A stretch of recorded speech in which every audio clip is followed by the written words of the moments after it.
On Taylor Swift, Mrs. Maisel and the Third Wave. My 13-year-old daughter wanted me to watch the new Taylor Swift documentary on Netflix.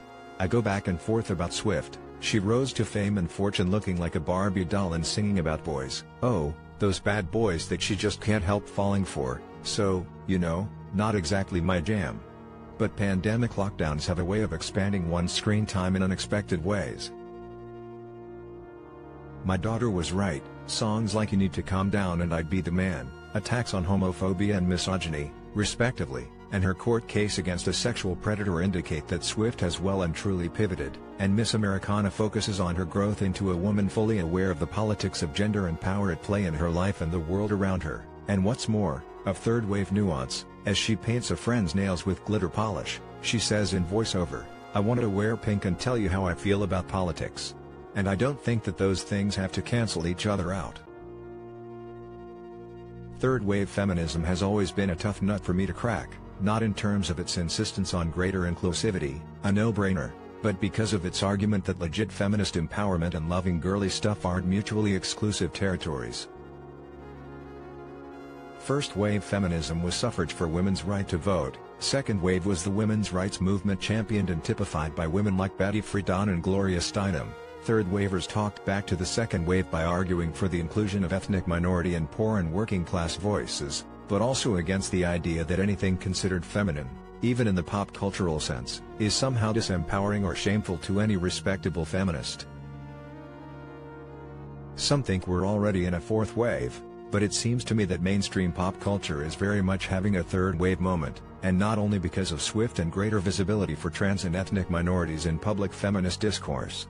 I'm thinking, for example, of Midge in the award-winning TV show The Marvelous Mrs. Maisel, delighting in her fabulous wardrobe of dresses and matching hats, tripping delightedly down the sidewalk along to the strains of 1958's I Enjoy Being a Girl by Rodgers and Hammerstein.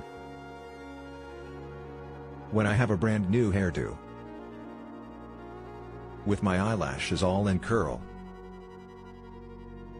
I float as the clouds on air do. I enjoy being a girl. Never at any point in her defiant rise as a single mother and female comedian in stiflingly patriarchal 1950s America, as she defies and interrogates gender ideologies, does she decide to be less invested in being pretty and having pretty clothes. No, she insists on delighting in these things. I really struggle with this dynamic, especially when it comes to parenting as a feminist. My grooming at home is pretty minimal, there's some sunscreen and some lipstick.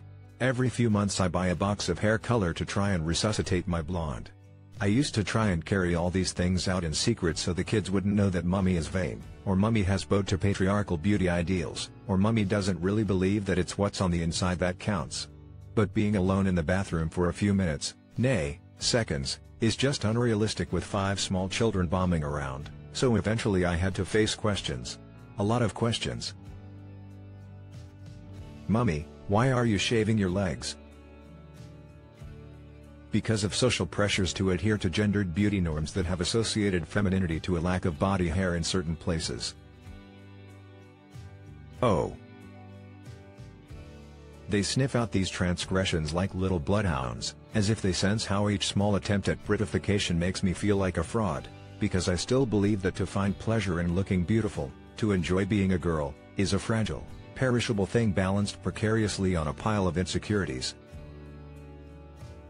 As Swift herself points out in Miss Americana, time is unkind to women who've dealt in the beauty currency of the girl.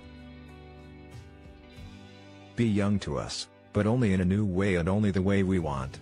Live out a narrative that we find to be interesting enough to entertain us but not so crazy that it makes us uncomfortable. This is probably one of my last opportunities as an artist to grasp onto that kind of success.